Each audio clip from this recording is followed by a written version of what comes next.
Hello everybody. Sorry for the late start today. I foolishly didn't check Twitch messages early enough to realize that Quinny was away, and then, of course, Justin's very busy. In fact, let me text him back to make sure he knows that I am here. But we got it all figured out in the end. But I guess this does mean that you cannot expect the ever helpful links that Quinny puts into the chat. You'll just have to deal with my vague descriptions of where things are. I don't think I'm going to have too many things to reference today, but let me just text Justin and then I'll be with you. Okay, so since I'm assuming the notification didn't go out until late as well, I'm going to give people some time before I dive into the really juicy stuff. And let's get a preview of the really juicy stuff. Do a little unboxing. I genuinely haven't opened it yet. And I now have 12 of these instead of just 5 prototypes. So I'm pretty sure you're all dying to see that kind of stuff. If you have a friend later who doesn't like to watch, rambly Twitch things, I put a video up on my YouTube channel, so Bird with a Brush, all one word, I think, where I did sample swatches. Let's switch over and look at those. So I did sample swatches of the 12 colors that are in the initial set of the Reaper Superwashes. Pendrake's asking if these are available to order. So they will initially be available in the Barrowgate box that's associated with ReaperCon. I don't think that's up for order yet. Keep an eye on reapermini.com. Keep watching Reaper Live on Thursday nights. Keep an eye on Reaper Socials, and I'm sure that they will announce the moment that that becomes ready to order. But initially, it will only be available within that box, is my understanding. After the convention, whatever supplies they have left, they usually put online. That's of everything, but they tend to first run out of the stuff that gets produced out of house. So like the stickers and the rinse cups and stuff like that, they don't make that at Reaper. So they can't make more.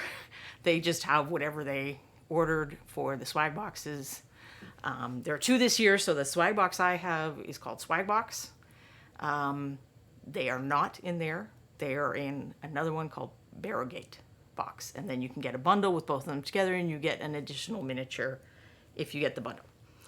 My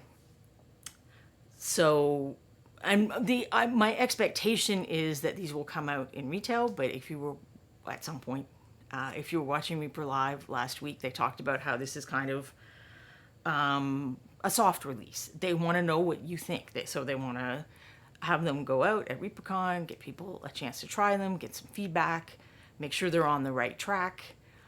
So if you do get these and you try them and you have opinions, let Reaper people know.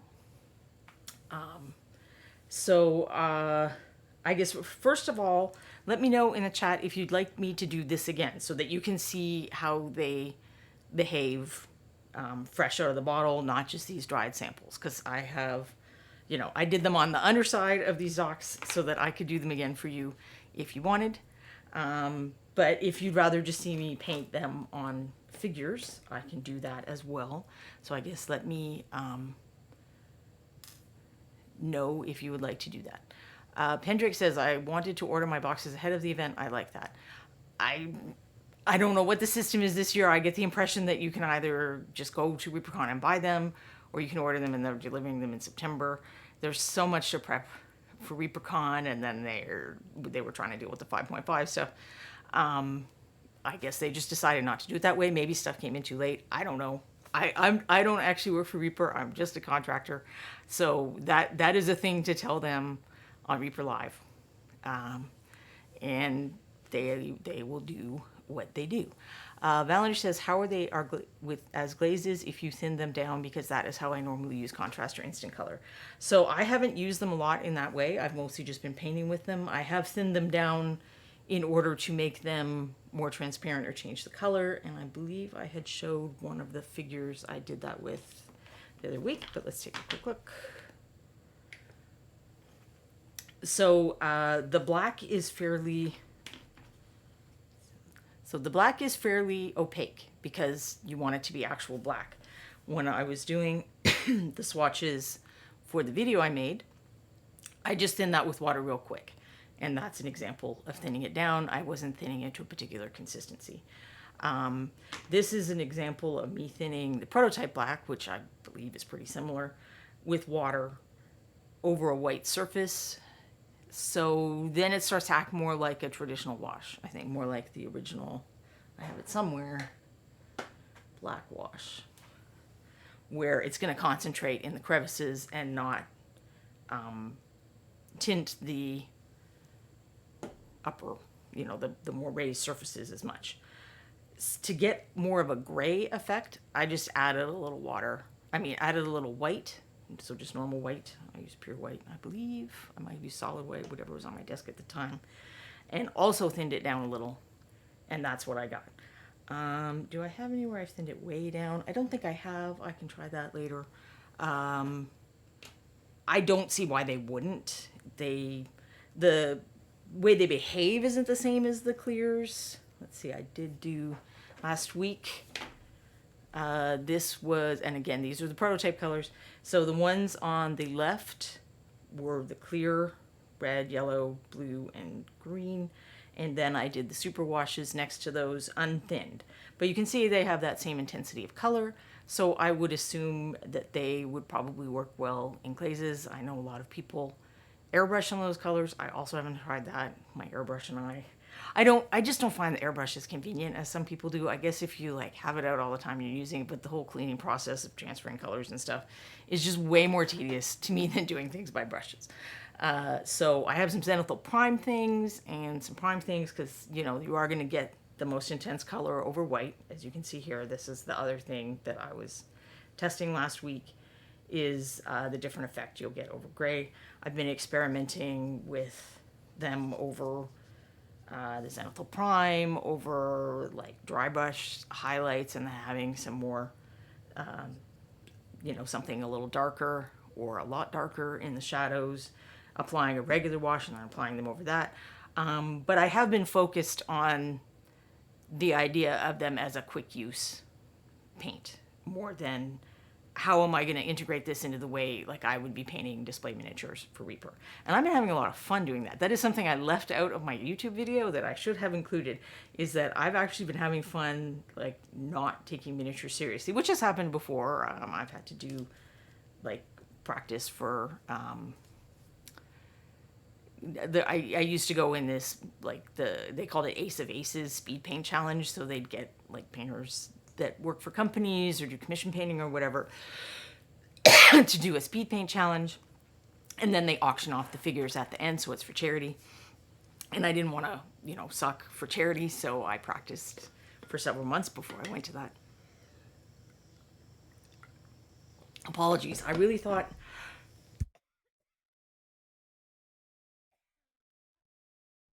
whatever horrible thing was blooming had stopped. But apparently I was wrong. I have primarily been thinning them with this, and I would thin glazes primarily with this. So I would add a little bit of water, but I would also add this, which is Reaper's version of medium. I didn't bring a whole bunch over. I have this one. I have some golden airbrush medium, which will then take forever to dry because I know for sure they include drying retarder in that, to, I presume, to reduce the amount of dry tip that you get on your airbrush. So Pendrake is suggesting we do this as a test, that we test them thin down. And I'm not seeing any requests to, you know, test out the colors again, because I only have 2 other small docs. And I thought I might, you know, be a rebel and actually paint a dock as a dock maybe, but I will start out trying Pendrake's suggestion of thinning them in a series of progressively thinner applications. And then also, well, maybe I'll zoom out just a little.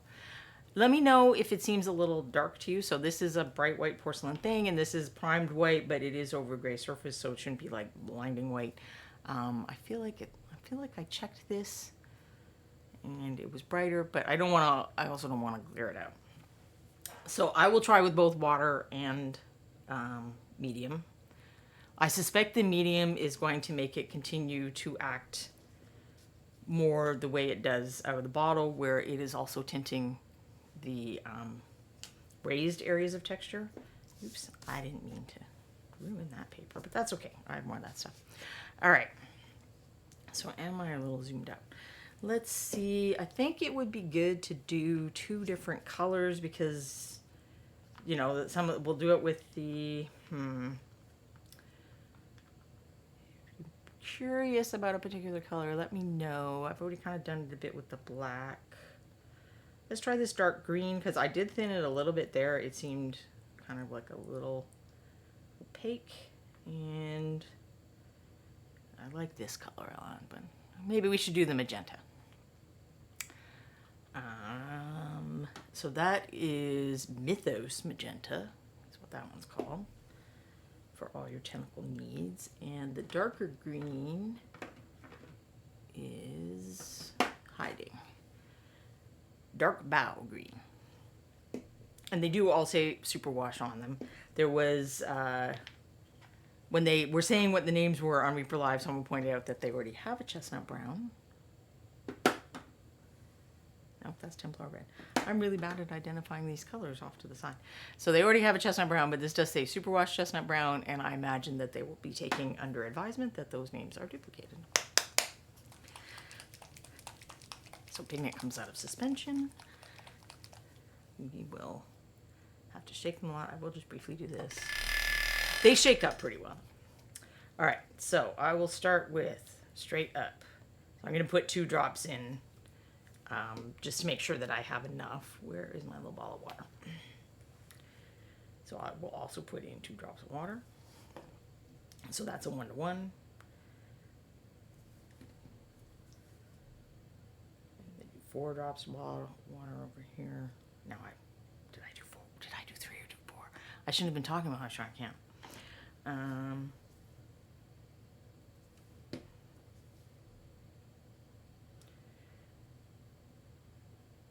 All right, that is 8 drops of water. So this isn't super sciencey, clearly, because I'm a space cadet. And I bet I just put, yes, I did. I put the green lid on my water bottle, because I do that all the time. I forget that I don't keep a lid on this. So I'm just going to make sure I get all the green paint out of there, so the next thing I paint isn't green.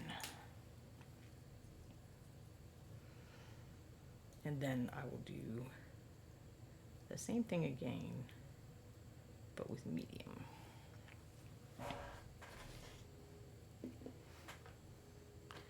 Pendrake suggests chestnut brawn to be completely different. And that I could paint over the dock later. This implies that I would do more airbrushing, which I do not feel inclined to do at the moment, but I guess it could happen. Oh, well, I don't have to stir the one that is straight out of the bottle. All right, where did I put my dock now? Okay, I'm gonna leave the little ropes up there so I don't have to deal with that. I'm gonna get a fairly big brush so that it is quicker. I mean, I do find, with any kind of wash or glaze application, I prefer using a bigger brush, as big as I can handle in the area. Because if you get things on quickly and you keep working with the wet edge, you are more likely to get in a smooth result.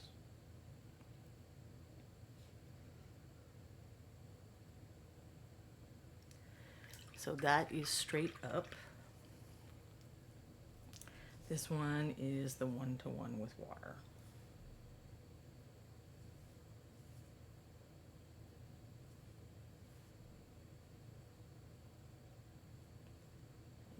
Few little bubbles, which usually happens to me on texture. I got a lot of bubbles in my video that I made for YouTube because I was trying to be really fast. In fact, I don't know if any of you have watched that, I don't know if I always talk that fast, and I should really work on that. But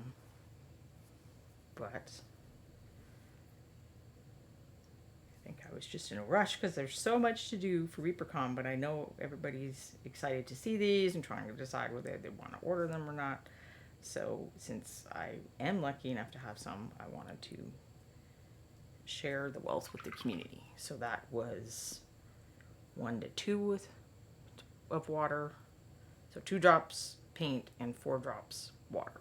And then this is 2 drops paint and 8 drops water, I believe.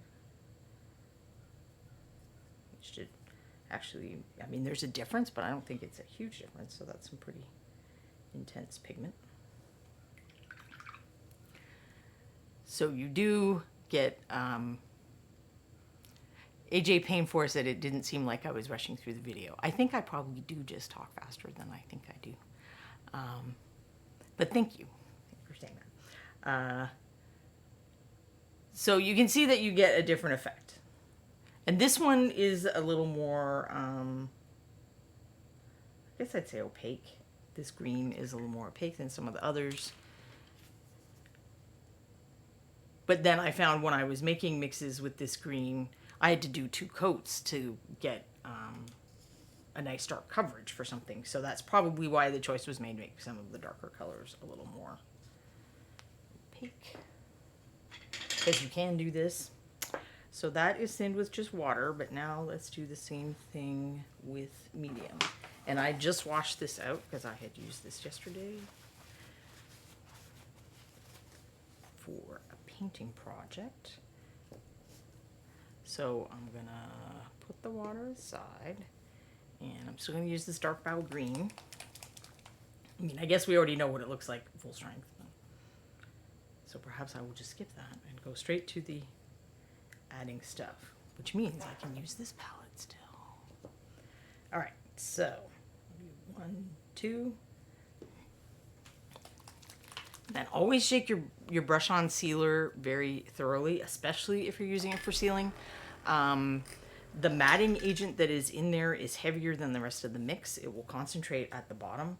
So if you don't mix it thoroughly every time from when you first get the bottle, you risk concentrating that at the bottom, and then like your last third or quarter of the bottle, you could get some frosting on your miniatures if you're using that to seal. So this one is 2, 4, 2, 3, 4, 1, 2, 1, 2, 3, 4, 5, 6, 7, 8. I guess I should do that like the ASMR people or something. 1, 2. I do listen to ASMR videos. I am not mocking. I totally listen to ASMR videos all the time.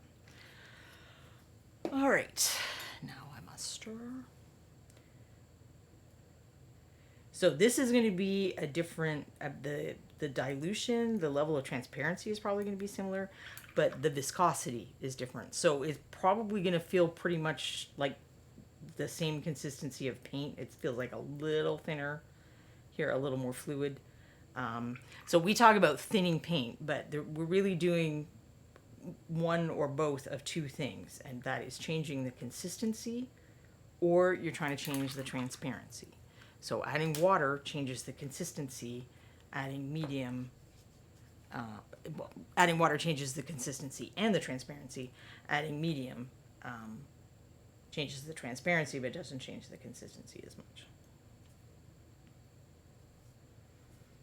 So if you do switch over, if you've mainly been using water to mix your washes and you want to try using medium because you're getting rings, or maybe you want the paint to like it'll feel a little more controllable, I find, if I use the medium or a mix of medium and water. I'm just trying to make sure I don't have any water on the ferrule because that happens a lot. It's not very in focus right now, is it? So this is the 2 drops of paint to 2 drops of medium. Okay, that little dip in the dock is very dippy, so I don't want that much paint to concentrate there, but perhaps I want a little more paint to concentrate here. And then this is 2 drops of the paint to 8 drops of the medium.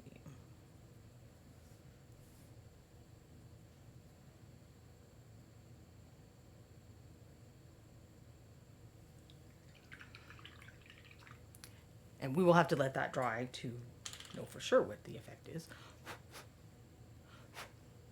There was a comment on the video about all the bubbles, and it's like, it doesn't matter what paint I use. If I'm painting fast over an area that has texture, I'm going to get bubbles. So I either have to paint very slowly and deliberately, and even then I'm still probably going to get a few bubbles, or I have to accept that there are bubbles and I'm just going to get rid of them. And I think I've showed you guys before that my trick, and I'm going to move this before I splatter that all over the world. You can learn to press these a little softer than full strength, and I usually make sure it's dried a little bit before I do that because you can blow paint around. But that is what I usually do to pop bubbles. So that is the dark brow green, and we shall return to that. And I will try the same thing with the Mythos Magenta and the top of my other dock.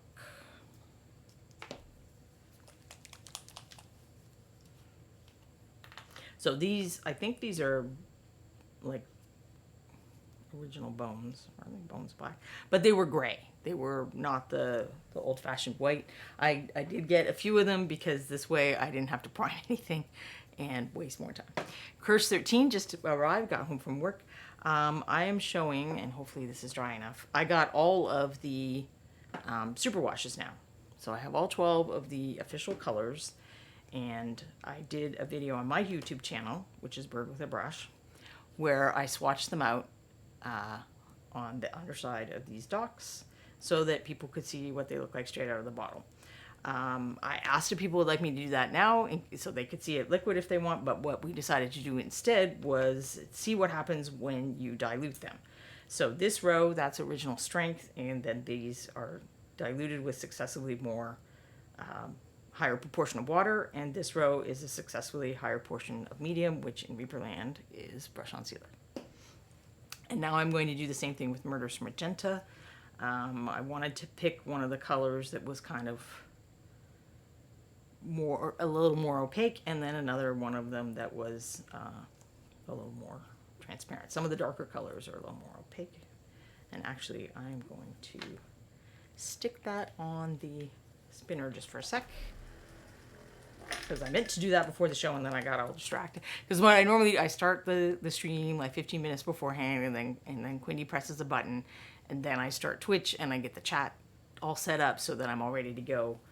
And I kept checking, and it's like Reaper British is offline, and I'm like, oh no, what's happening? So then it occurred to me to like go look at communication channels, and Quindy had notified me that she'd be away today, and I was just a space cadet and hadn't noticed. So this is full strength. I'm doing 2 drops just to make sure that I have enough to cover. So this is going to be 1-to-1 with the water.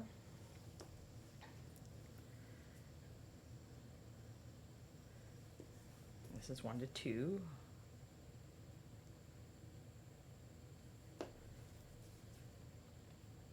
And this is 2 drops of paint, and I'm going to do 8 drops, so I'm going to be counting for a second, of water.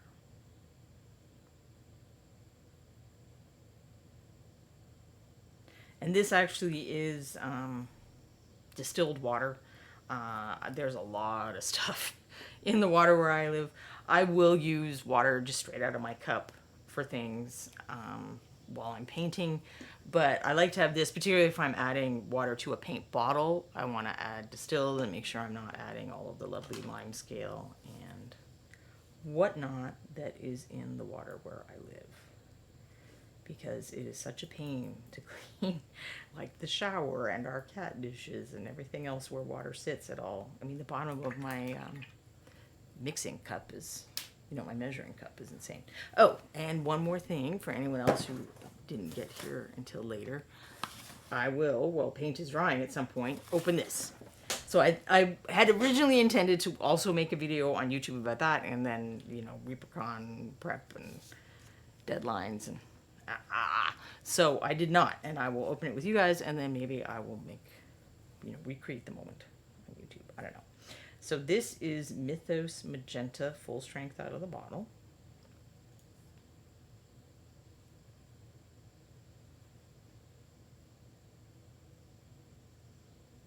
Just trying to make sure I do roughly the same amount of area that I did for the green. and I will just wait and deal with the bubbles at the end. This is 2 drops of paint to 2 drops of water. I'm making sure I'm not going to introduce any extra water with my water drop on the ferrule problems. Okay, there are a lot of bubbles on that one. I will get most of the bubbles at the end, but I do want to, I think there's also a cat hair. Yes, free bonus cat hair with every painting. This is 2 drops of paint with 4 drops of water. I'm not getting enough paint on my brush.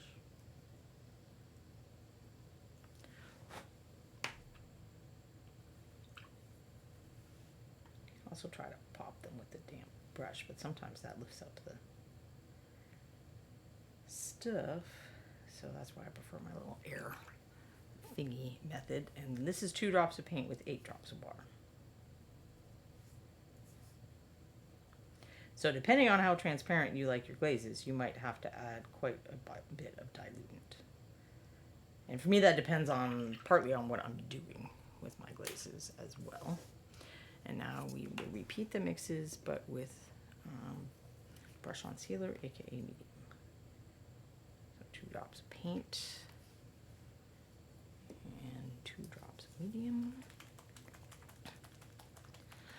My fuzzy kitty is asking if this is like Necromancer Purple in person, and I have not compared it directly to that. Let's compare it. It probably is a little closer to that than to Clear Magenta.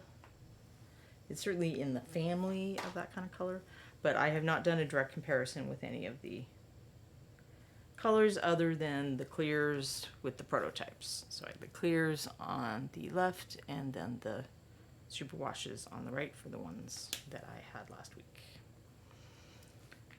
This is going to be 2 drops of paint with 4 drops medium. And then 2 drops of paint with 8 drops medium. And I'm not being super sciencey in terms of making sure my drops are the exact same size, which I do advise instead of things that are different viscosity. So the water drops may not have been the same size as the paint drops. This is likely to be closer to the same size. But I usually suggest if I'm mixing it on a flat surface, I'll have 2 separate, I'll do a drop and then check the size of the drop next to the size of the drop of the other substance. This is mainly when I'm doing stuff like the Learn to Paint kits or the quick paint kits where I'm telling other people, here's a ratio to use. For my own purposes, I just mix stuff until I like the way it looks. And I do my test. For anyone who hasn't been here before, I like to test washes and glazes on a piece of paper like this, especially glazes, to make sure that they are transparent enough and I'm not about to cover over hard work that I've done. So I want a glaze to just like, I have a glaze example. That's probably, so I just wanted to like barely tint the paper where I might want a wash to, clearly deposit color, but I still see some of the letters underneath.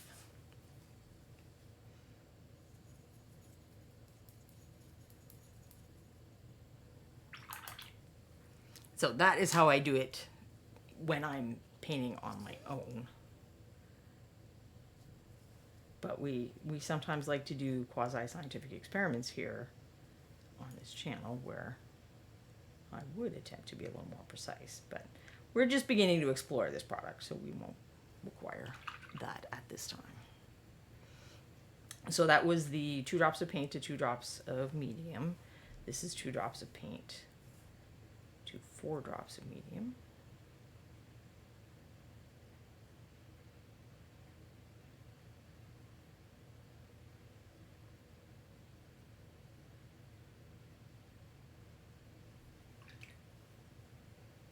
And this is 2 drops of paint to 8 drops of medium. And then we will check and see if the green is dry. Getting a little too much buildup there. So you do have, you know, some control over your destiny with washes and so on. But I am going to, Kirst may have seen this before, but since he came in late, I'm going to make sure I mention. I use compressed air, and if you're very careful and you just kind of, you know, you don't have to go, you don't have to have like a super blast. You can just like barely push it, and I get rid of bubbles with that. I do like it if the wash has been sitting a minute, like the one on the bottom row, because, you know, if you saw that, I did move it. You can move paint around with this. So I don't want it to be so liquid that I'm going to move paint around. I'm most likely to do this with base coats anyway, because I hate doing base coats, so I do it fast and sloppy and get lots of bubbles. The green isn't quite dry. War Shadow S is medium brush. The medium is brush on sealer. Yes. So what medium is, and I have a few other examples that I could try if someone feels like we need to try different ones. I'm going to run out of dock eventually, but I can find something else. Medium is the acrylic part of acrylic paint. It's the binder, largely. Companies can mix other stuff in with medium. So this says fluid matte medium. So they've got a fluid consistency binder, and they've added matting agent. Is that at least tells us that. Sometimes they will say, so it says thin, fast drying glazes. So this tells me they didn't add any drying retarder. And it is primarily just the acrylic paint part of acrylic paint. So you've got that, and then when you're mixing paint, you add pigment to that, and that is how you get paint. There's some other steps. There's some other things that can be added, like all of Reaper's paints have a little bit of flow improver in them. This is Golden's Airbrush medium. I have used this before, and it takes ages to dry. So I know that there is drying retarder in there. It is not just straight acrylic binder. Brush on sealer, and a lot of sealers and clear coats. So this is not exclusive to Reaper. A lot of things that we consider to be these like amazing protective coats, they're clear acrylic paint. Gloss sealer is clear acrylic paint. It is more protective than matte sealer. So if you are someone who seals your miniatures gloss and then does matte over, that is more protective. But you are essentially just putting another layer of paint on. You're not putting some magic coating that is going to protect your paint. There are varnishes and stuff. They behave a little differently than paint. There's spray ones. There's brush on ones that companies like Golden and Liquitex make. They'll say stuff like don't stir it, and they'll have other things that you do. So they're not the same. They can be a little more difficult to use. They can have different properties. I mainly use these kinds of things, and because I know that that is essentially binder and with matting agents, so it's like the paint, it's matte, I use this as my medium most often. Quindy isn't here to share the link, but if you go to my website, which is up there somewhere, and you look at the front page, not too far down, you'll find something like how to paint sturdy miniatures or how to make your paint jobs last. The article itself is called How to Paint a Miniature That Will Survive the Apocalypse. And I have like 7 or 8 steps of how I make sturdy paint jobs. Sealer is last, and I consider it the least important. I rarely seal my miniatures. If I am painting a miniature, particularly if it's metal that will be used in gaming, then I seal. I do the gloss coat and then the matte. I don't seal my bones. Never have. I think all that other stuff is more important. Washing the miniature, giving the paint time to cure, all of that is more important than a coat of this. This is not a magic bullet that makes your miniature super sturdy. All right, there's still some in the crevices, but we are beginning to get more of an idea of the dry color. Where are we time-wise? I think people have had enough time to arrive, so I'm gonna let this sit for a minute longer and open the swag box. And then we can do some more stuff with those paints. But actually, for just a minute, I will show some of the, so these were the prototype ones. I don't think the colors have changed, but I have not like tested exhaustively. But I painted this last week, and this was all wet and wet. So I like applied some blue and then applied the red next to it, and it made the purple, and then applied the red at the end. And I did the same with the blue and the green on his legs. I mixed the purple, because we didn't have a purple yet, that is on his belly scales. So they go wet and wet just fine. And you can see that it's, you know, fallen into the textures of the scales and tinted, but not as darkly on the raised areas. I'm not sure why I'm having a problem with the concept of raised areas verbally today, but I am. So this, the green on this guy, well, we have it on here. This is the green that I was using, the prototype green. Well, correct. I think it's the same color as the prototype green. So I was trying to paint orcs less bright green. I don't like my orcs grass green. I don't mind if other people do, but I don't personally. But I was mixing really quick to show people the paint. So that one wasn't quite what I wanted. I mixed this one later. I think I used a little bit of oxide brown or oxide red or something. Now we have more colors. I may try again because they do have one more Xenothon Prime orc. So I could try mixing a different green with the colors that we have now. And then I had mixed this. I had a tiger guy that I don't know where he got to. But I had mixed that as like the shadow color for the tiger orange. This is the same color, but the difference of applying it straight on a white surface and applying it on a Xenothon Prime surface. Now bear in mind that if you start tilting this miniature up, most of the shield is facing downwards, so it did not have any bright white areas, I don't think, other than like on the spikes. But you do lose some vibrancy when you're painting it over non-white. And then in another green experiment, I painted the surface under this with Flesh Wash, because it was the wash I had. So this is one of Reaper's standard washes that you can buy right now. It was something I had that had some red in it, and one way to dull a green down is to add red. If you add color complements that are opposite each other on the color wheel. So I was testing the theory that if I put the red underneath, I might be able to dull it down a little, as well as adding some additional darkness in the shadows. So it is definitely a different color than the green out of the bottle. But it's not quite what I was going for. I mean, it works for this character. If I tidy up his shorts, we could paint those with the purple and have an homage to something. So those are some of the figures that I've been working on painting. I have other ones that I actually like fully painted, but some of these do include some other colors because I only had 5 colors and none of them were brown, and everything on miniatures is brown. So, the magenta is definitely still drying. I don't think there's a big difference in drying time between the water and the medium, though, remembering that I did the water first, so it is going to be a little further ahead than the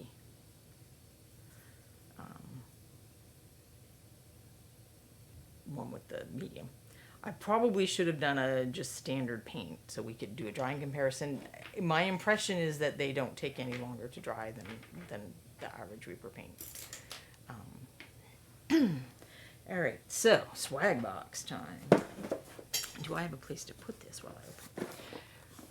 Because I don't want to repeat my mistake of, revealing the gift certificate codes the way I did a few years ago. So this is the upside down box. This is the box. Do I have a further out? Yes, I do. I will open it on the side because it doesn't really fit under the camera. When I did the video a few years ago, I have a lamp and I just kind of taped my phone to the lamp so I could adjust the height. I didn't have this camera then, but it was a way to be able to adjust the height to fit, to pan further back, which is not something that you need to do when painting miniatures this time. Okay, so the gift certificate's right on the top. There's the box of goodies. But I do think it will be awkward to try to, it'll be awkward to try and get stuff out on camera, so I will put this off to the side. So, we have the Reaper brush cup, cleaning utility pod, if you need a rinse cup, or if you are someone who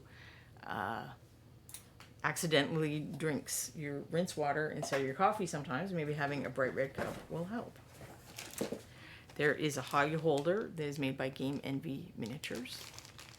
Inara is asking if swag boxes are for sale yet. Not to my knowledge. I did forget to go check the website before I came here.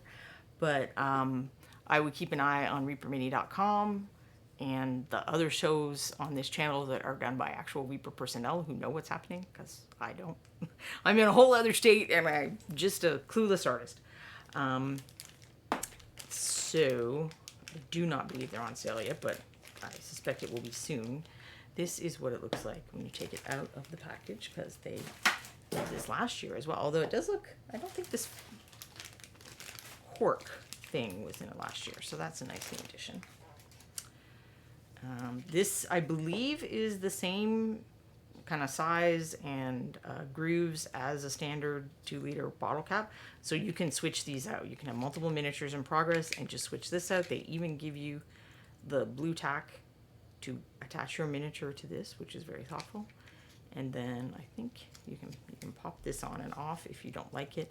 The idea is that you have something to brace your holding hand against, or you can kind of use this on your paint hand to steady yourself to get, you know, if you're a little shaky or you're doing like supreme detail work, that kind of, the little handle can be helpful. But you can't get rid of it if you're painting something, you know, that is so large that it's going to bump into this and you don't want it to. You can get rid of that. Chris says still have to wait. So I don't think that the pre-ordering has begun. This is the Reaper U notebook. I don't have one of the ones from previous years handy, but I am 100% confident that this is a little smaller, which is not necessarily a bad thing to me. I like having a little compact notebook. I would actually be more likely to use this to take notes at miniature classes than the bigger size one. I use the bigger ones for other things, but, and then they usually have these, and they do this year, which is nice because you can put your class tickets in there, or, you know, if someone gives you their card and you want to remember their email address or whatever, it's nice to have that as a place to put it. Now my problem is not having a place to. I don't know. This is closer to the usual size, I think, and if you are familiar with these sizes of notebooks, maybe it tells us. There we go, 7 by 5 inches. So by comparison to 7 by 5 inches, that is what that one is. That is my notes about miniature projects notebook. We have some stickers. I thought there was a third one, but there we go.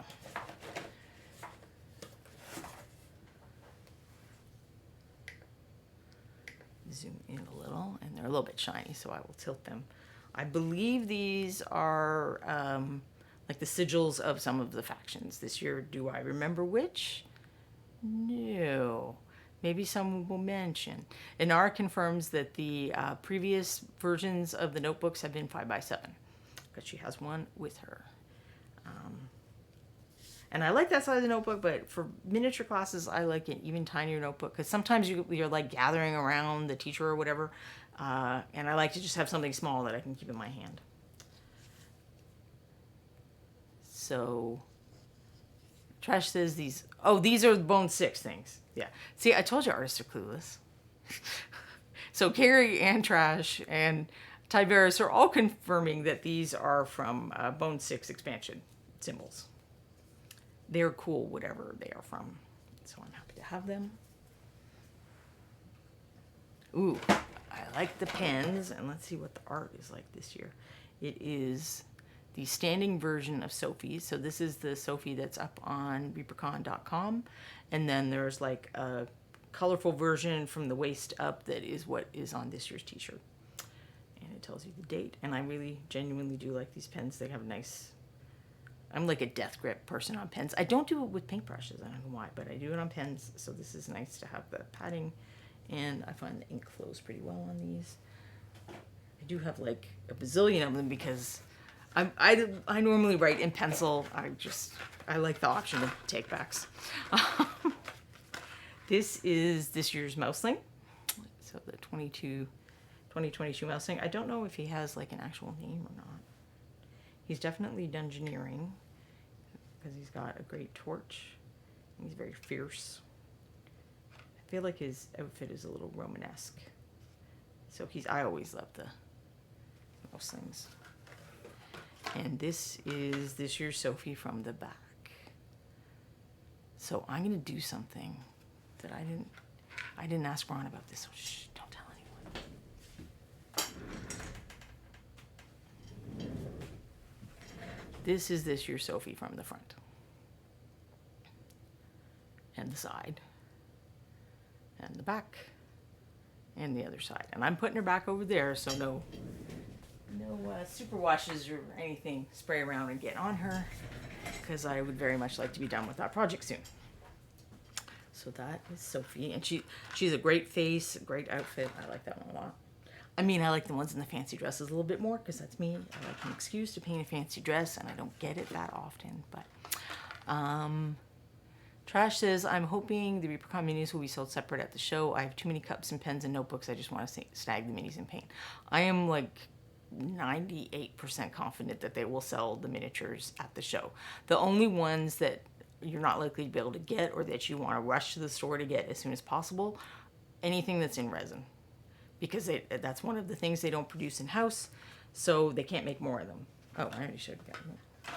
I don't have two of those. I just picked up the wrong thing. So stuff that they make in-house, you know, they probably won't have time to have people go make them during the show, but I suspect that because they're going to sell them right after the show, they've already had people make a whole bunch of them in advance.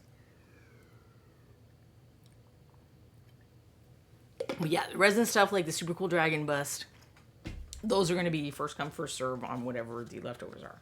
This is Daryl Brumbry, Human Fighter, and he's in the Dungeon Dwellers package, so I assume that he is not a ReaperCon exclusive, but what do I know?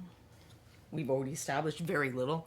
Well, yeah, no, I guess they're just packaging them in what they'll, you know, their eventual packaging. They're not doing special ReaperCon packaging, so you probably only can get him right now.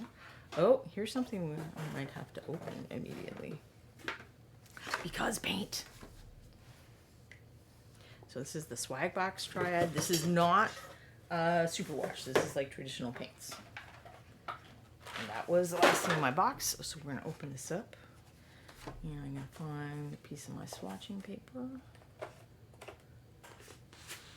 Alright, I don't think I have awesome swatching paper right now, but we'll just do it on an index card.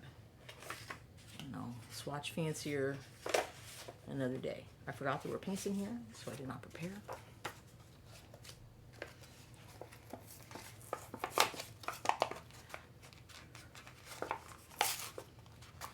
So Darth Abacus in chat just told us where you can get the t-shirts for this convention and many other things.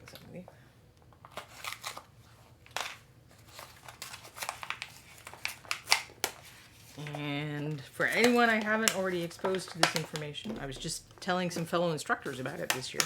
I like to keep these things to use as quick palettes and for washes and stuff. I mean, the little ones are better for washes. That's primer. This way I don't accidentally get primer on my palette. Well, I mean, get primer on my palette and then think it's gray or white or black or whatever paint and mix it with my colors. So that's a big old messy wash that I put in here. It's nice if you mainly use a wet palette because you can keep the messy stuff off to the side and then just dispose of it. And I do stuff like this for, you know, doing the paint swatches on my bottles. So you can use these for glass. There's lots of ways to reuse these. I now at this point admittedly have what might be fairly called an absurd number. But if you don't do glasses and get like mass numbers of miniatures, you probably have just enough. This one looks like it's going to be a metallic barrel gate copper. So I am going to get my little, no I'm not because there's no water in there. I have a separate water cup I use for metallic, but we may just end up with some metallic flakes in the Superwashes. So I feel like these are not the names that Ron told us on reaperlive. Maybe wasn't it like platypus something or other, and Maybe those are in the Barrowgate box. Now I'm confused. But these are the paints we have, so we're going to look at them. Inara paints. If you absolutely have to have the resin bus, then buy the swag bundle when it goes on sale. The rest of the minis will be on the Reaper website as part of the regular catalog like in previous years. Yes. I do understand your I have too many cups deal, because while I enjoy the cups, I have like an insane stack of Reaper cups. Like, it just, I do not know what I would do with that many cups. I'm weird. I don't like to drink out of cups that have like a little lip like that on it. So I wouldn't use them for drinking cups, although you can if you have not already used them for paint. If you're not, you know, insane like me.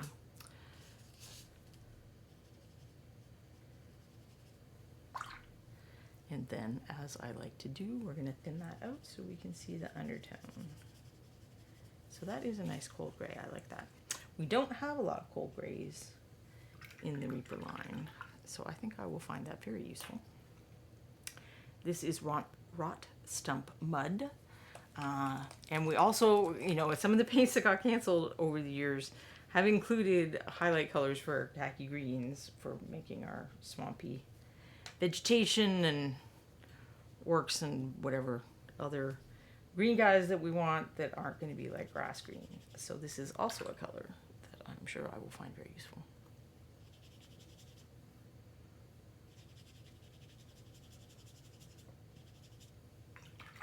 So, not quite as fancy as my usual watercolor paper swatches, but it's getting the job done.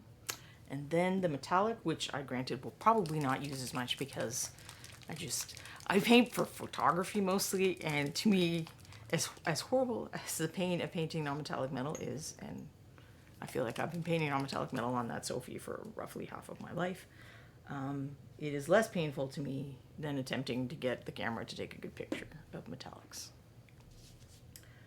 So I do that when the photography part of a miniature is important. I do like to thin out the metallic still, because you get a better look at what the underlying color is under all that cool shiny flake. So we will have to let this dry so that we can compare the shininess to the non-shininess. I'm just looking for a place where I can do that and not inadvertently stick something on it, because if you're a regular viewer, you've seen me do that before. So these colors should be available separately. I don't think they'll be available individually, but you should be able to buy this, like a triad pack like this, at the Reaper store, at ReaperCon, and then after ReaperCon on the online Reaper store. It does sometimes take them a minute to get the stuff up. For the people who aren't coming to ReaperCon, it's this whole thing that takes over your life, and it must be even worse for Reaper people. So they need a minute before they get all the stuff in the store usually. All right, let's see if our superwash experiments dried. And there's just a little bit of wet paint in some of these deep crevices, but the green is pretty much dry. Well, I'll stay zoomed in for a minute. So this is straight out of the bottle.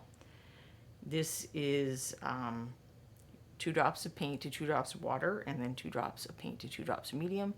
There is a very slight sheen difference with the medium. It's not quite as flat as the water. I don't know if that's coming through as I'm wiggling it around on screen, but I have noticed that. That's why I will sometimes do part water and part medium if I'm concerned about adding a little sheen to my miniatures.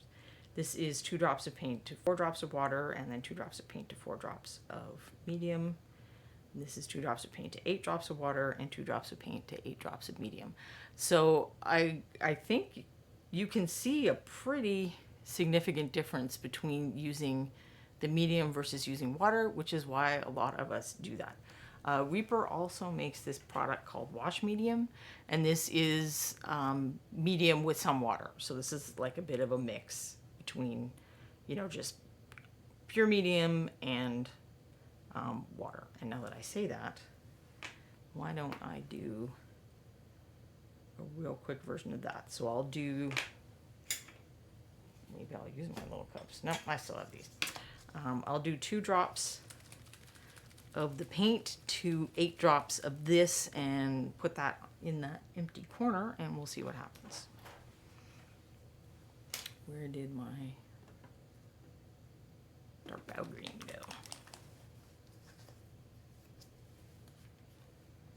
I should have brought more of these little palettes over, but it didn't occur to me how much interest there would be in thinning these down. All right, so I have to count a second. I have to stab a bottle a second. And you know what? I am just going to put this on the spinner for a sec. Apologies for the shaking.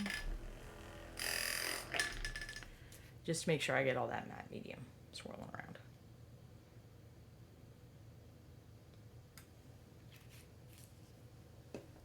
Then I will do the same thing with the Mythos Magenta and put it on that dock.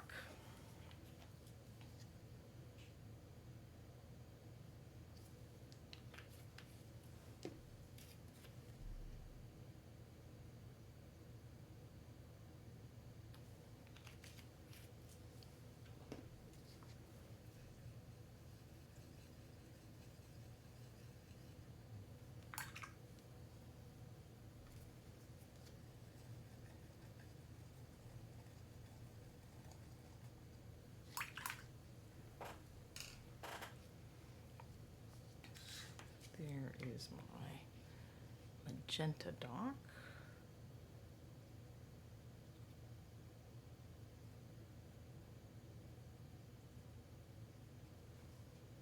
There's my enormous amount of bubbles.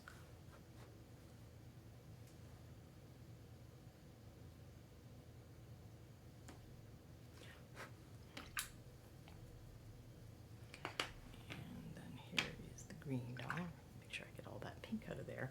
Although I will show you a cool mixing trick that I think will work with this. One of my favorite mixing things with traditional paints and watercolors and stuff, and we'll see. Oh, that cat hair is baked in with my airbrushing, so it may not remove. Here's the green, and we'll have to let that dry. But just in case anyone is like about to pop off, the bottom row was thinned with water, and the top row was thinned with medium, and you can see that it has a significant difference in how the paint behaves. For a glaze, maybe you're going to get an even more even consistency with a higher proportion of water. If you want them to keep doing the thing where they're tinting the top and concentrating in the crevices, you're going to get way more of that with medium. The same thing happened with the green.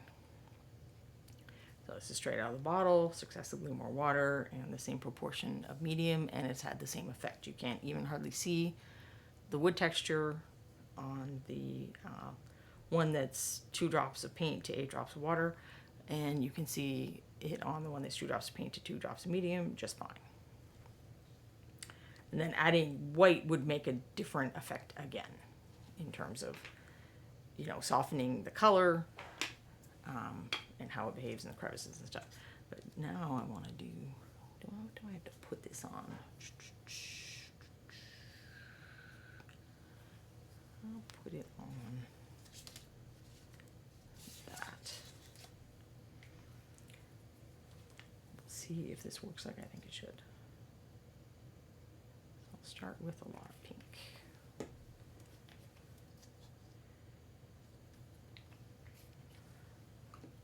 You get really nifty grays, or you should do really nifty grays and purples and stuff when you mix magenta and green together.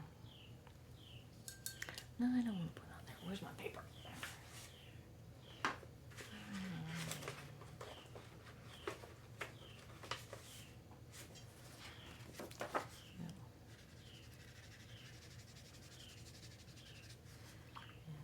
Mix a little more green in there, and it should get a little grayer. That is like, they call this chromatic blacks, the fancy art people, and that is one of my very favorite. You can mix a whole picture instead of black and white, where you use variations of that, and it's pretty nifty. Go the other way. Shouldn't be using up all my little circles, but here we are. I could pause and go get another palette, I guess. So you can just darken something a little bit. You don't have to add like a whole bunch. I'll just make my green darker and darker.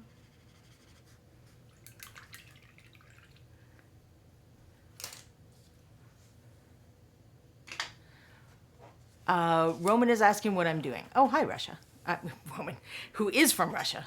I am testing out a new kind of paint that Reaper has produced called Superwashes, but they are highly pigmented colors, so a lot of things that are going to happen when you mix bright colors are going to happen with these. So when you mix a magenta and this kind of green, you get these sorts of dulled down grays and purples and blacks that are really nice to work with.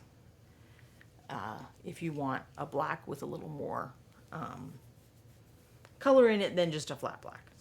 And in fact, this Super Wash Black, people should be aware, is it is a chromatic black. It is not the same as pure black. It's got blue in it, I think. My guess would be that it's blue and a reddish brown, but I am guessing. That is the other traditional combination that I like, is if you take ultramarine blue and mix in burnt sienna. It is very beautiful. So that is the Superwash Black, but let's look at pure black, just to contrast. So if I, in using these paints, I would definitely keep a standard white around, but I might also keep a standard black. You'll need just a little brush full of those when you're adding them to the Superwashes because they're pretty transparent, but you'll get a different effect than just mixing them together. So you can see that there's a difference between, even though it's not necessarily obvious when they're really thick, there's a difference that you see when you thin down, which is why I like to thin paints down. I was also showing the 3 new colors that are coming out for ReaperCon, and they're not quite dry.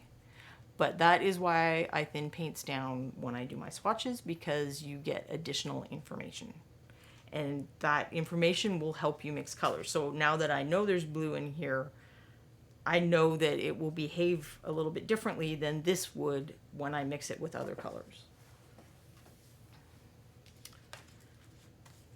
So now I have more things of wet paint to put my elbow in. Are there any other tests people want me to do? Do you want me to go? I have some bigger miniatures. I could just start putting some color on.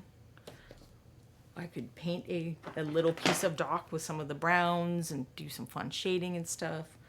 I'll put these guys on holders just in case. I could continue painting the orc from last time, or try making another green skin with the newer colors on the last of the Xenothon Prime orcs. I'm taking requests in the comments because I did say on the video that I put out on my YouTube channel, which is Bird with a Brush, kind of like that address, but just on YouTube, that I would test various things if people wanted them tested. Probably should have picked a guy that didn't have. So what I would do if we weren't on stream and it wouldn't be loud is I'd take my hairdryer on high, and it would probably make that. You know what? I'm going to need a bigger piece of tape for this guy, clearly. He's a big boy. I need to not be stingy with my double-sided tape. His lady friend may have the same problem, I don't know.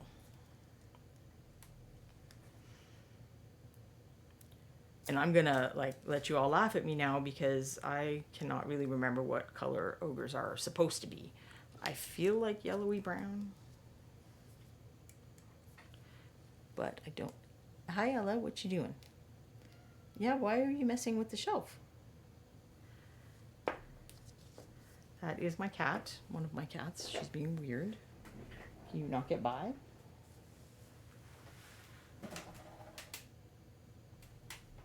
Okay, I don't know what she's doing. She's having a weird day. Yellowy brown. Lord Dave confirms that yellowy brown is a color of ogres. Are they all that? Are there some of them like orangey brown? Or what do ogres have going on in their lives? I'm gonna take this piece of paper away. I don't know why we don't seem to fight ogres very much in the games that I play, but we don't. There is so much. Hey, Mike Disney. I'm working with the new Reaper Superwashes. So I have all of the colors now. And I'm taking requests for doing various tests with them. The latest test is drying. Yeah, there's still a little bit of shiny paint there, so we will return to that momentarily. And yellowy brown. All right, so let's look at the browns, which are actually on the other side of here. That I have. So we've got kind of like a reddish brown and then a less saturated brown, and then this nifty thing is bone shade, and I got some of the purple in it. That part looks like that because they do wet blend. So interestingly, I think I'm going to start with this bone shade and then see what happens. Cursed, one could reasonably assume that the location would influence their coloring, like more gray for cave ogres and more brown for hill ogres. So maybe we're going to start with the cave ogre. I will put the palette under here while I'm goofing around with mixes. This one is gilded yellow, which I'm pretty sure is the same color that I've been working with. Did I have a skeleton? Yes, I do. Just for funsies. Maybe we should try that bone shade on actual bone. Not that I have ever felt like I have to do what the bottle says when I'm painting a miniature. I will use a color for whatever I want. I don't care what its name is.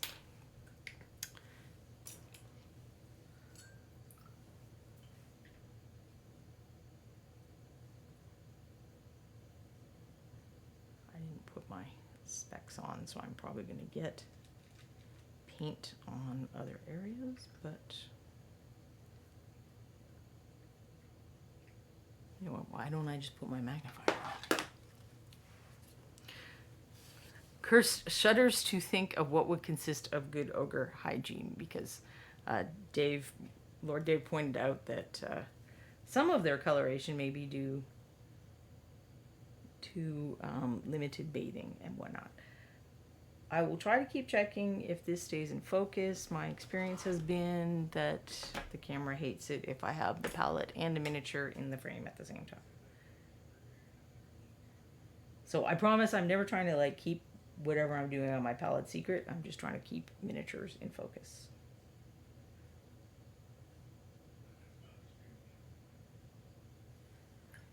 When you do goof up, as I've done here, just as with most acrylic paints, if you get to it quickly, you can usually rub it off.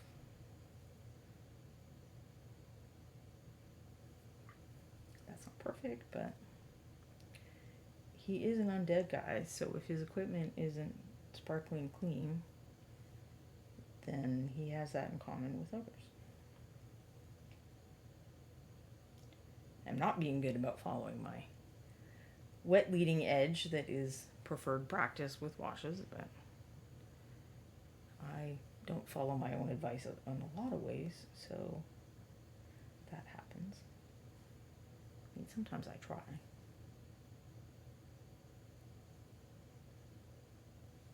I'm also trying to find, I find that it is very easy to miss spots and then not realize until you are done. And then it's dry and you see all the glaring white spots. This may be because I don't use washes a ton in my day-to-day miniature painting. I'm more into layering and glazing So I would not say that I am like the best at doing washes by any stretch of the imagination. There are lots of people who are better at this than I am.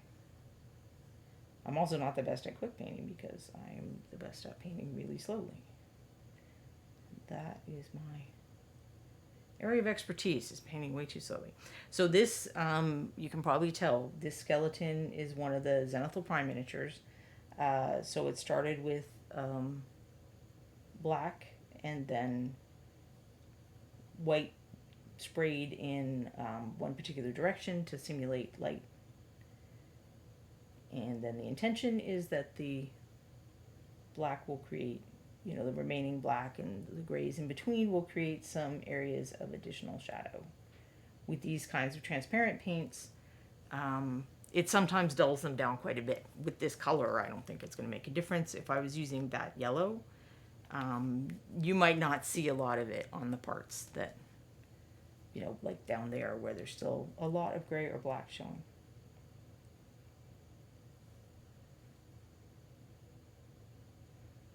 But for quick painting, you're probably okay with that. Contrast is good, right? I do think contrast, I'm not being sarcastic. That came out sounding sarcastic. I totally think that contrast is good. If you do go to my website that's up there at the top of the screen, you will find just ever so many articles where I try to explain the challenge of contrast and how, you know, we get the feedback that something needs more contrast a lot, and it can be a little more complicated than just going darker in your shadows and going lighter in your highlights. So if you've been frustrated by that feedback, I advise that you do go read some of those articles, because it explains how some of it's about where you put the darker and the lighter parts and the proportion of the darker and the lighter parts to each other and the color choices of the darker and the lighter parts. It's not always, you know, you got to go down to black and you got to go up to white. So yeah, there it is, hating the palette being in frame. But that is Bone Shade straight up. But now we're going to attempt to use Bone Shade as the foundation of an ochre color.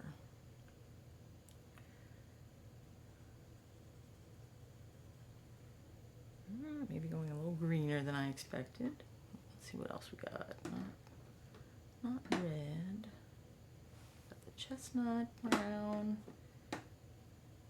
and the leather brown. So maybe I'll try adding yellow to the leather brown.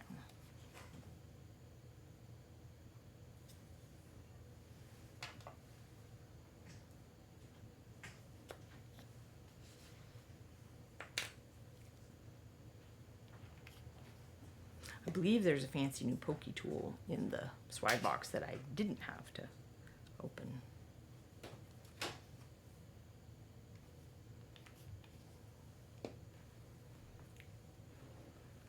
Put my yellow out of frame.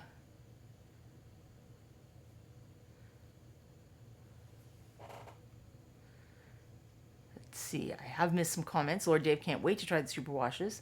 I've tried slightly similar competitor products with mixed result. Curse13 says Minwax doesn't compare. We were trying to convince Bobby to give these a try, but he's Captain Minwax. So I don't know if he was very open to our suggestion. I'm gonna get, so purple is the color complement of yellow. So I want to dull this down a little.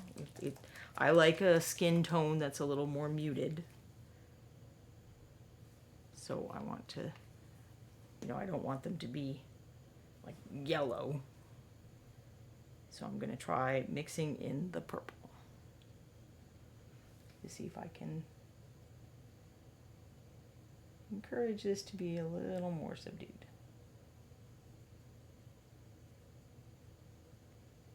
Now I am having trouble not getting some green.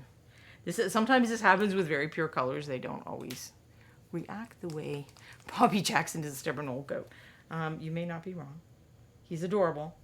We love Papa. But he is set in his ways. Lord Dave says make meadow green a wash, and he would try for sure. So now why do I have brown? This is a reddish brown red is the color complement of green. So if I put red in this, it should take the green down. I apologize that it's shiny. It is hard to.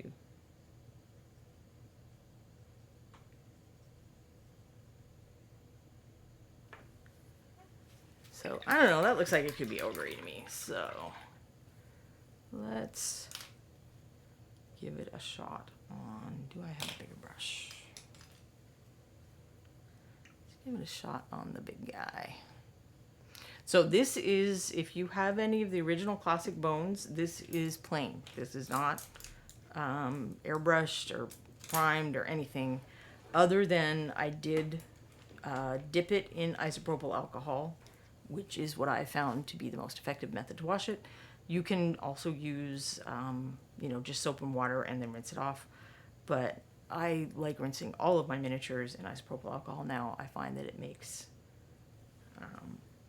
it gets rid of any, you know, finger oils or mold release residue or anything else that might be sticking to the figure. Let me put my paper under here so it will focus on the guy and not the ruler grid that is on my desk. I have a glass desk, so I got like a giant cutting mat to put on it for cutting and whatnot.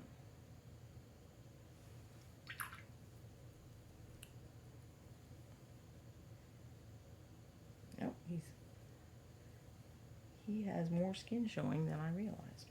So if you do have a whole bunch of white bones left and you'd like a quicker way to paint them, I can recommend Superwashes for that. In fact, I'm almost ready to try to convince Reaper to go back to making things in white so that I don't have to prime anything anymore, if I want to use Superwashes. But I suspect that wouldn't fly. The white does not photograph well, and it makes it harder for people to see details on. Not everybody likes a white prime. But you can also, when I was sanding stuff down with medium, if you prefer to do a wash over white, you can also, well, not the wash medium. I would use the straight up brush on sealer. You can thin paint down with this and apply, you know, a transparent wash to your white bones. As long as you aren't thinning something with water, it should stick. And if you wash it. Now, every now and then you'll get one of these that for some reason is, the problem that they have, the term for it is hydrophobic. They're like allergic to water, essentially, or scared of water. And every now and then you will get one that is just for some reason way more hydrophobic than the average one. If you like slap some paint on there and there's some white spots, you just let it dry and then slap some paint on over that and you should be able to get full coverage. But using medium or using a paint like this that is somewhat transparent. I used Reaper standard washes and that worked as well. Is a way to, for those who like to, you know, prime white and then wash black or something so you can see the details, you can totally do that with white bones. You just have to use the white stuff.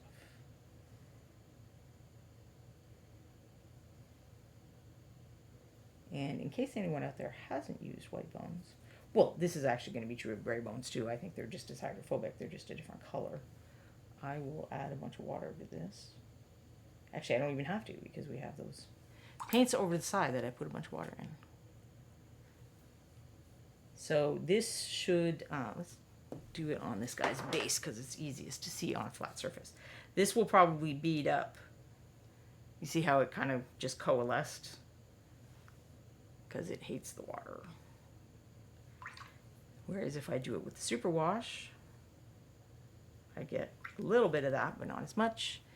And do I remember which one had a ton of medium in it? I think that one did. That's the one with a lot of medium in it. So you can paint on white bones. Hello, Zachariah.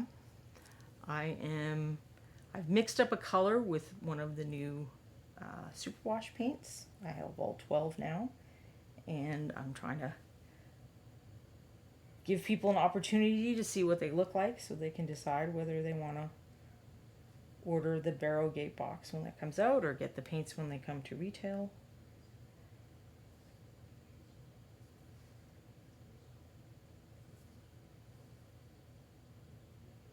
I've done some tests with dilution, but we're just waiting for the last one to dry before we look at that again. So I thought I would paint on this guy a little while we're waiting.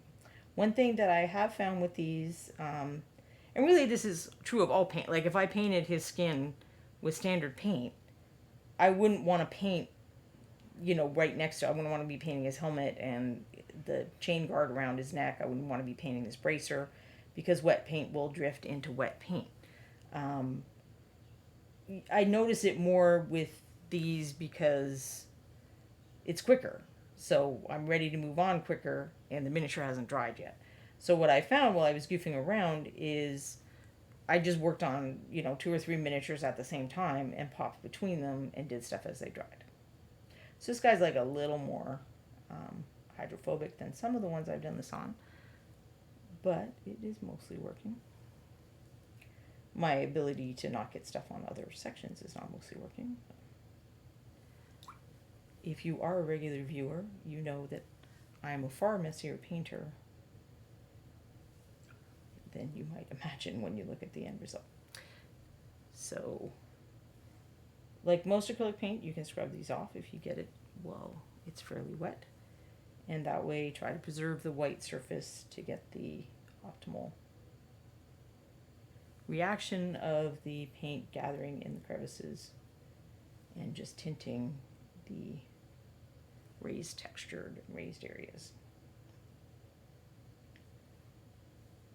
It is better when you have a lot of texture. I mean, it works a little better on those kinds of surfaces. When I finish this leg, I can show you the Anirian, who I consider like the blending challenge guy, if you want to practice your blending. Where's my little Anirians? This is the one to try it with. I mean, if you want like a PC-sized miniature, there's some options if you would like to practice on something larger.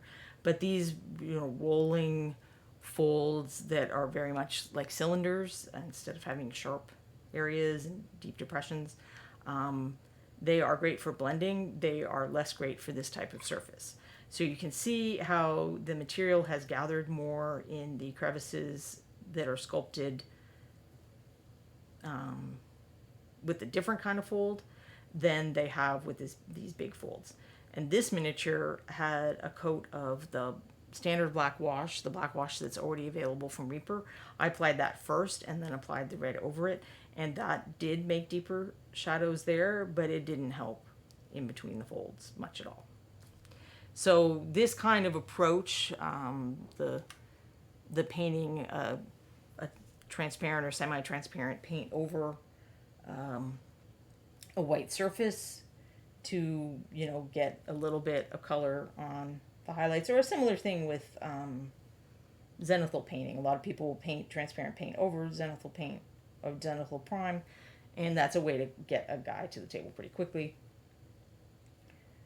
But it now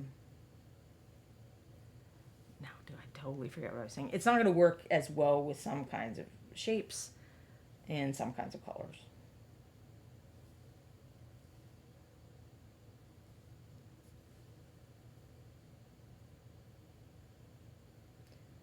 You can highlight over these. Last week someone had me test, I'm getting loads of bubbles on this leg, whether they reactivate, and they did not seem to. Now this paint would reactivate. If I tried scrubbing off, you know, even this dock that's been sitting a minute, acrylic paint takes like at least 24 hours to cure to full strength.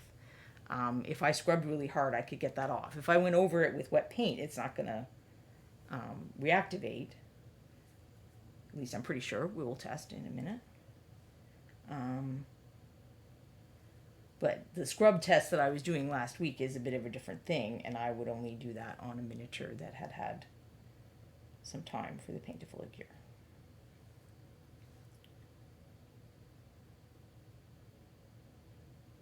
Which those ones had. And now I'm just looking for the little white spots where I miss putting paint for some reason, because I'm really bad at that. Like on the side of this big beefy, this guy is burly. Now sadly, I've started to run out of paint. When you do mix custom colors, don't be me and mix a whole bunch. So let's see if I can very quickly try to recreate what I was doing. Not exactly the same, but it's pretty similar.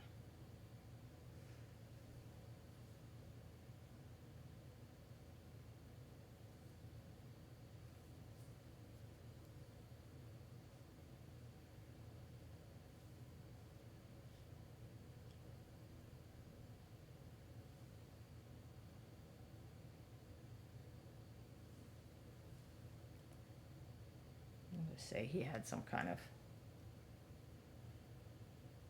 he washed this hand a little more than the rest of his body that one time that he washed his hands.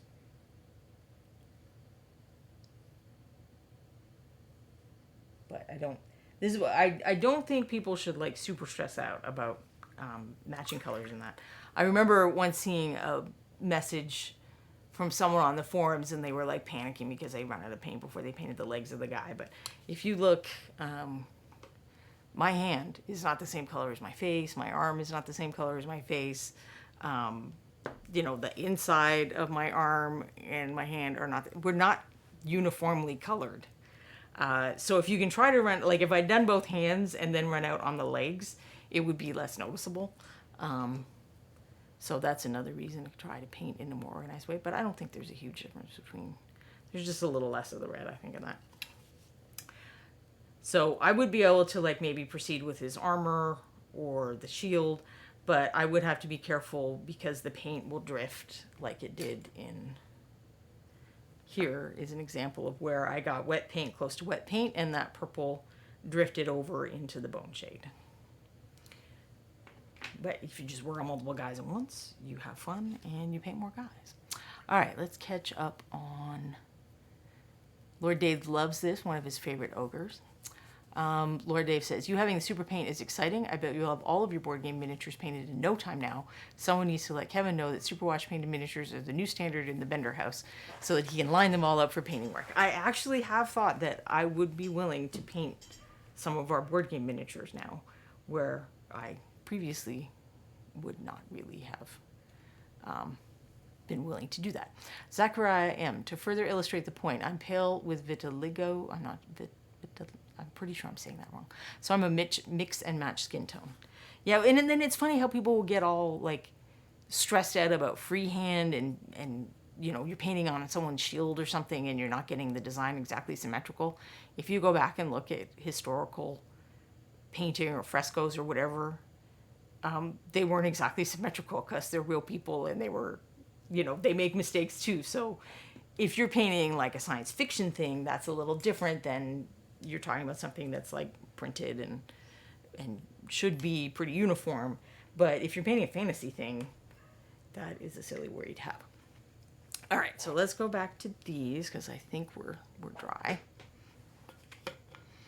Valander says there's a reason most animal designs on shields were side view. Yeah, to simplify it. So I'm not saying not to practice symmetry and freehand and stuff like that. I'm just saying sometimes we make ourselves crazy and upset and not enjoying our hobby because of stuff that's in our brain, not stuff that is sensible.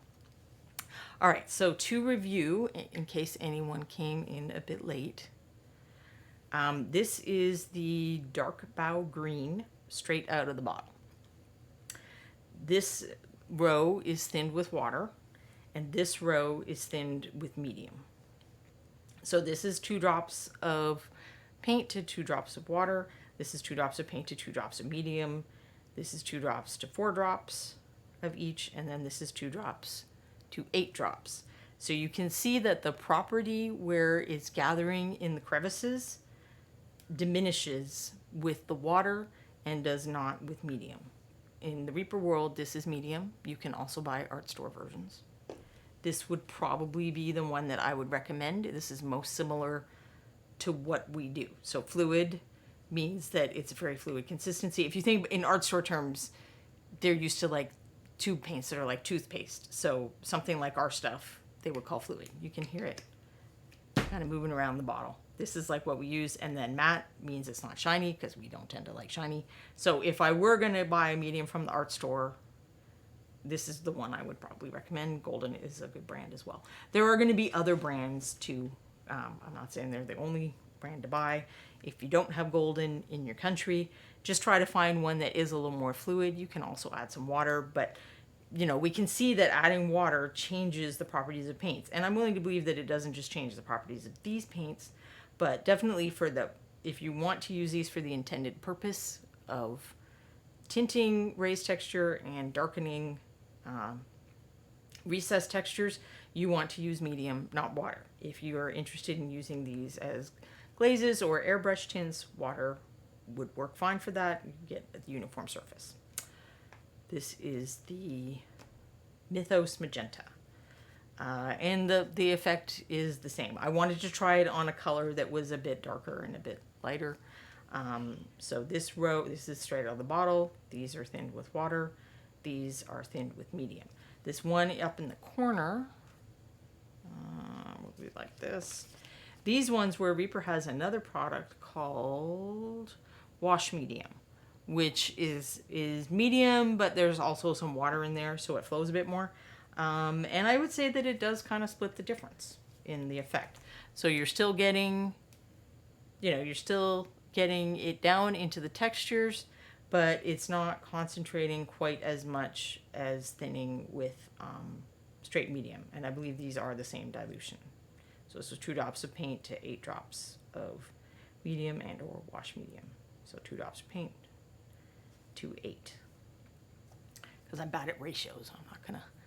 How does Golden compare to Liquitex? I do not know if Liquitex has an exactly matching product. They probably do. Do they have a medium with their, so their product that is most like miniature paint is called Acrylic Wash. I don't think they have a medium for it, but they probably have a fluid matte medium. They're similar. I think Golden's just a little better in quality, and I also like some of what Golden does as a company. So they do handy stuff like this where they've already done the swatches for me. So I don't have to guess what color the paint is when I go into the paint store. I also don't have to guess the opacity. I don't have to guess the sheen. This is the same paint that is in the bottle. I like that a lot. They do that on all of their paints. I also like that they name their products for what they are. I just told you Liquitex calls their matte fluid paint acrylic gouache. Gouache is like a whole other kind of paint. It's a different binder. It's matte, or it's opaque watercolor. So it's confusing terminology to call it an acrylic gouache. This term is in the industry anyway, so I'm not just blaming them. But the same thing with ink. So they call this ink. This is not traditional ink. Same with FW. This is not traditional ink. This is acrylic paint in a super fluid binder. You, in fact, should not use these in fountain pens. You can use it with dip pens and brush pens and other ways that people use ink, but these are real pigments. Do not put them in fountain pens. They will clog them up. So this other thing that I showed you that Golden calls high flow acrylics, it's the same thing. They just chose not to call it something else. They're like, it's an acrylic paint, but it has really high flow and you can use it for a lot of pen-like purposes. Like, don't put it in a fountain pen still, but they're showing you can airbrush it, you can use a brush with it, you can use a dip pen, you can put it in, they make markers that you can kind of fill with your own paint. And if you've ever used Posca pens, it's kind of like that, but you make your own Posca pens. So Golden's version of miniatures paint. So both Liquitex and Golden decided to reinvent miniature paint a few years ago. They called it So Flat Matte Acrylics because they want you to know the properties. They want you to know that it's a fluid self-leveling paint, which is the same as Liquitex acrylic wash, and that it's matte, which is the same as Liquitex acrylic wash. But they didn't want to, so when Liquitex used the term acrylic wash, what they're trying to convey is that it's matte and it's liquid. In their terms, liquid is what we think of as standard miniature paint. And then they've done that nice thing again that they do where they do the sample. So I have Liquitex products. I don't hate them. There's Amsterdam is a good company. There are a lot of art brand companies that, their acrylics are fine. Golden also does, they have like a newsletter. They do all these tests on their products and other products. There had been a thing going around the community, and honestly, I'd seen stuff like this too, where you shouldn't add more than about like 30% water to your acrylic paint, or you're gonna break the paint and it'll start to rub off. And here I added much more than 30%, I think. Golden did a bunch of tests, and if you go to justpaint.com, you can look at their past newsletters, and I think if you search for like acrylic dilution or acrylic thinning or something, you can find the article I'm talking about. They diluted a bunch of paint and they used a Q-tip on the canvas to see what rubbed off, and they could add way more water than even they thought they could add before it damaged the paint. Now, from our point of view, we're not just sticking something on a wall, we're handling our figures. We do want a nice solid paint film. I think it is good to not, using glazes over thick paint is one thing, but I probably wouldn't want to start with this. It might not bind to the surface as well. Let's find out. We probably will scrub some of these off. So I'm getting, this is not like a super scrubby brush. It's not like a bristle oil paint brush, but it's definitely a rougher brush than your typical miniature style brush. I also need a piece of white paper towel, actually, that will test it better. I need a fresh paper towel, so I have to go, well, I have a hidden paper towel drawer.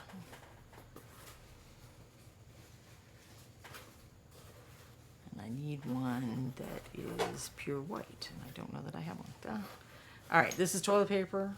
Sometimes people send me miniatures to paint that are wrapped in toilet paper for padding, and I keep it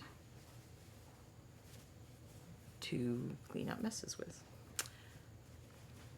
All right, so I will put this in view and not the boring water cup. Well, first I will try it on this, which I think I did this Friday night. So these paints should be fully cured at this point. So I'm getting the brush damp, and I'm going to try to lift some of these paints. And then I'm going to touch the brush to the paper towel, because if there is any pigment on here, it should show up there. And there was a little lifting, to my surprise, actually. Because when I did this test previously, it didn't do it. It may be that because it is wonderfully damp where I am right now, that they are taking longer to cure. And remember, I am using a tougher brush than you would normally. If you're painting over, wet paint over something, you're not scrubbing, you're just painting wet paint over it. I'm sure that I could do that right now and not, I could just do this and I'm not going to lift up color. But let's get the scrubby and see if I do lift up color. Because this paint is not fully cured. I mean, there may even be a few places where it's still wet. So I will attack this super watery first. And this is the kind of stuff Golden does, but with way more science even than I'm able to do. And to my surprise, even though this is not fully cured paint and it was thinned with water, I mean, just that tiniest little bit of color came up. If you can even see that on film, on video, film, like I'm filming this. Now I'll try it on the one with medium, which may be sturdier. It'll be sturdier in the long run. Whether it's sturdier right now, I don't know, but it is sturdier right now. No color came off. Am I in frame with that? I don't want you guys to think I'm cheating on rubbing the stuff. I'll do it again on the pink one. Make sure my towel is in frame and that I'm applying it. So I will do, this is the paint that was watered down the most. I think it was like 1 drop to 4 drops of water, which is definitely more than 30%. So there's just a tiny little bit of pink there. You can barely see it. And then this one was thinned with medium. And again, these are not what I would call fully cured paints. I would actually not even want to play with a miniature that I had just finished painting 5 seconds ago. I would want to leave it at least 1 day, if not 2, before it experienced heavy handling. But I am not seeing any paint really lift up. And it may be that some colors are a little more sensitive than other colors, because sometimes pigments influence how paint behaves. We don't think about that, but when you complain that your paints aren't uniform, it's because pigments aren't uniform. So what miniature companies have been able to do is nearly miraculous. So I did get up a little bit of this red with scrubbing. Again, I think if I were painting over it, like you know, if you were trying to do a glaze over here or apply another wash or whatever problem people have had with paint lifting, it's not. Okay, there was still ochre color in that brush. That is not the paint's fault. Let's try again.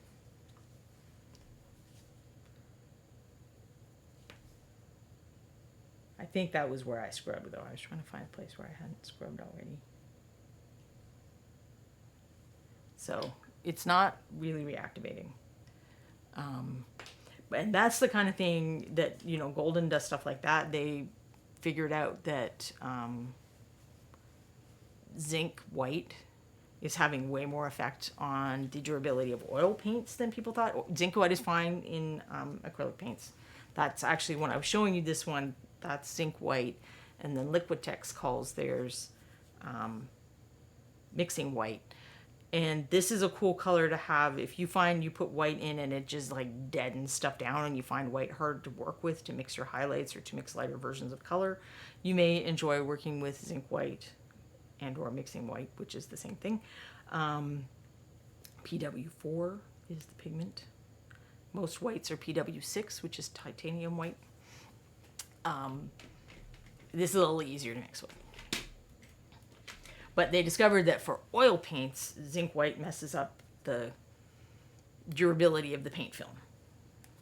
So they stopped putting it in their paints. And they do all kinds of like tests like that. They have a hotline that you can just phone and ask them questions. And I don't even think it has to be questions about their product. It just could be, how much water can I put in acrylic paint before there's a problem? And they have some advisor that would tell you. All right, so here is my skeleton guy now that he's dry, and now that we can see that I totally did my thing where I missed putting paint on parts.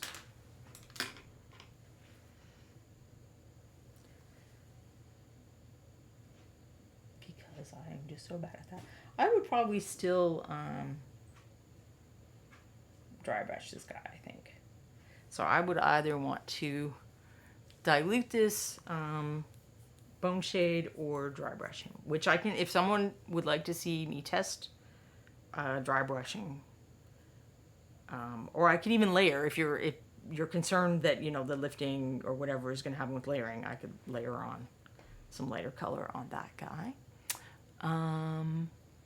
Lord Dave, I have a bunch of FW inks that I thought were inks. They've sat there basically unused since I rescued them from clearance a while back. You actually want an acrylic ink. You want an acrylic product rather than a true ink. True inks, I think, are, you know, if you remember, I think you were painting like 20, 25 years ago too, right? And you may remember forum posts where people were going on and complaining that their inks were reactivating. I suspect those were traditional inks, not acrylic inks. So acrylic inks should dry like an acrylic paint. They will intermix with your acrylic paints. They are what I would recommend we use. It's just kind of a misleading name if you're used to the old style paints that are shellac or inks or that are shellac or whatever. It's not that. It's not the same as that. So for the people who are afraid to use ink because of those problems, these inks do solve that. Let's see. Lord Dave, with a certain brand, that dock would be white again, which is a deal breaker for me. Good job, Reaper. Yet another reason to love them. Yeah, I haven't really. I mean, years ago, I used like Secret Weapon washes a little, and some of the Viejo washes, and some of the Games Workshop washes, which would be before they changed to whatever their new stuff is. But I haven't used a lot of other products for transparent painting over white. So I can't compare to anything like that, but I can try to do things on screen so that you can get information you need to make a comparison. Zachariah confirms that old style inks that weren't acrylic were annoying to work with. They were shiny and lifted easily unless really dry. Some of the acrylic inks are going to be shiny too, because acrylic binder by nature is shiny, and most of the time the paint companies like Liquitex and Golden don't mat their paints out. They just let it be whatever whatever sheen it's going to be between the pigment and the acrylic binder, which is usually going to be semi-gloss to like super shiny. So I think that most acrylic inks are probably still a little shiny, but you can get, and this is another reason Reaper's awesome. We talked about this last week. So this is matting agent. This is what's in the brush on sealer so that it's matte instead of the gloss sealer that is not. There's also a little bit in all your miniature paints that this is what they're putting in the Golden and Liquitex products that I just talked about that are kind of like miniature paint. But Reaper is, so far as I know, the only company that lets us have this in a bottle and choose our destiny. So you can get matte medium. I can get products from Liquitex and Golden and whoever else where they've added this stuff to something.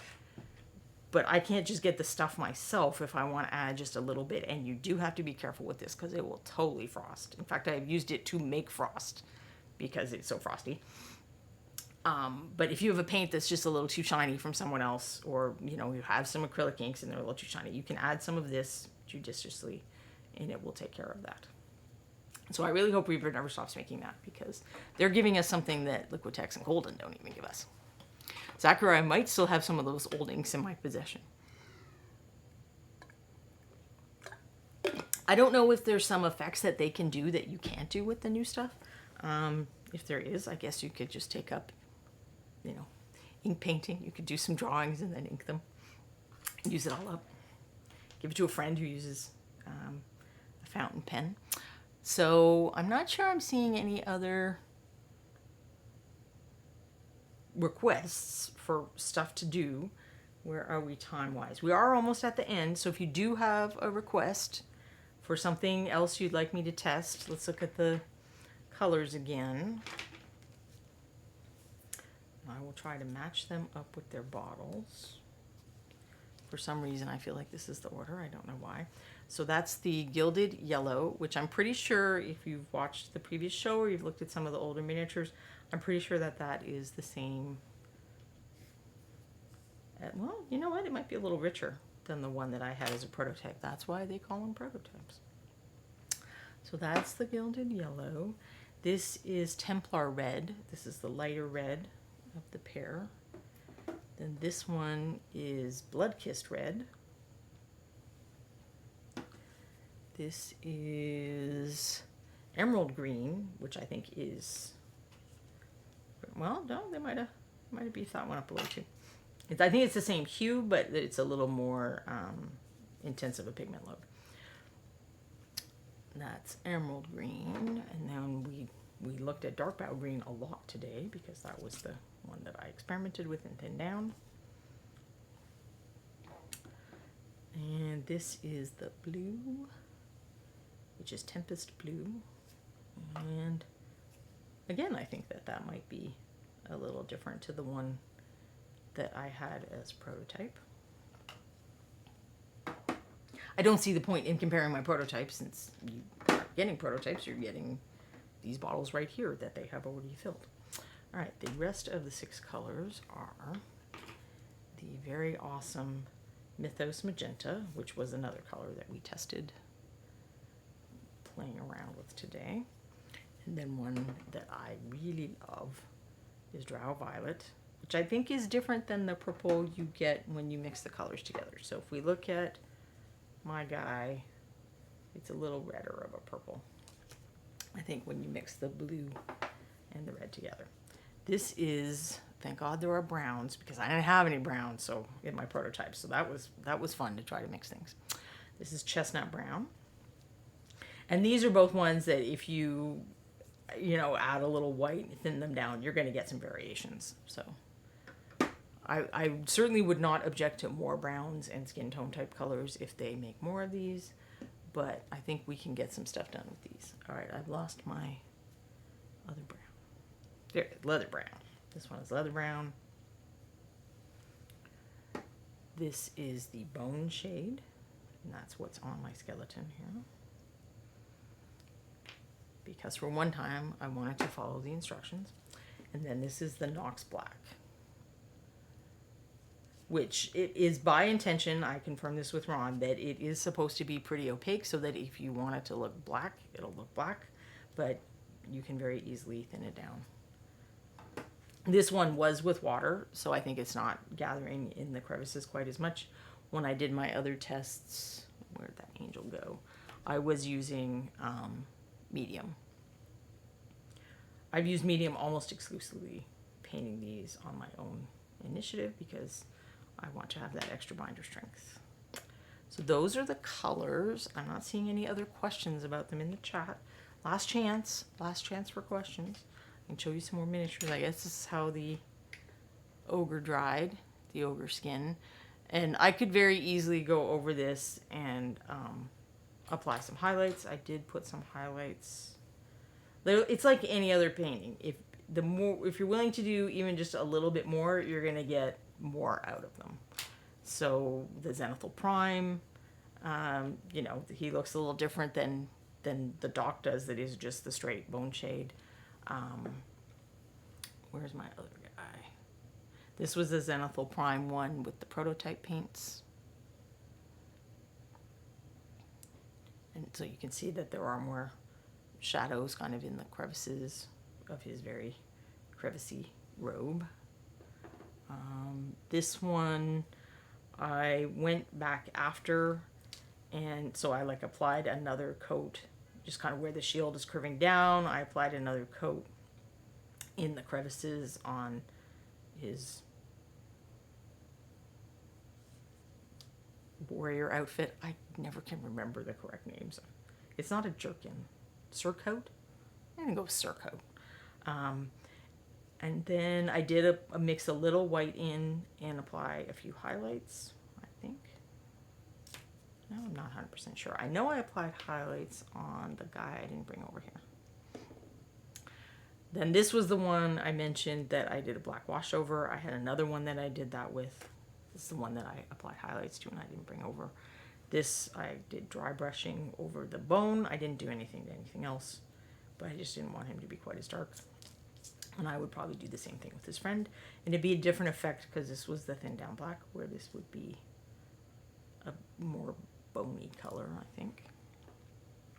You can optically mix them as well as wet blending them. So this one, I painted all of the robe green, and then I went over the edges with the blue after the green was dry to make that teal. And then you can wet blend them, like on this little guy that I did mean to finish today, and then I got distracted with all the fun tests. But I want to make his underside of his wings look the same as that, and then I still have to figure out what to do with his comb and his face. But I liked the color combo. I was trying to, when I was talking to Ron, I'm like, are there any dragons left that are still in the white bones? Because I think it was Carrie Michael Cosby, I'm not sure, mentioned that it would look cool to do this on a bigger dragon. And I was willing to try that, but I was not willing to spend time priming right now before ReaperCon. So I think that's everybody. I mean, you saw the green guys before. I have a whole array of green guys. This was before, this was when I only had one type of green in the prototype colors. So there is an orc somewhere, a different orc, I mean, a more better orc. There he is. So goofing around with green skin, you know, like you do. It wasn't Carrie Michael Cosby. You're right. I think it was Kariniko, maybe. Zachariah doesn't have any more questions. Is just looking forward to ReaperCon and confirms that it is a Surcoat. And I'm also looking forward to seeing people at ReaperCon. Are you going to come say hi, Kitty? I don't know if you heard this cat. She's here and then she's gone. So thank you all for coming. I'm going to text Justin, and I think he'll find us a raid. If he's not super busy, which he probably is super busy, because I'm sure that everybody is super busy at Reaper.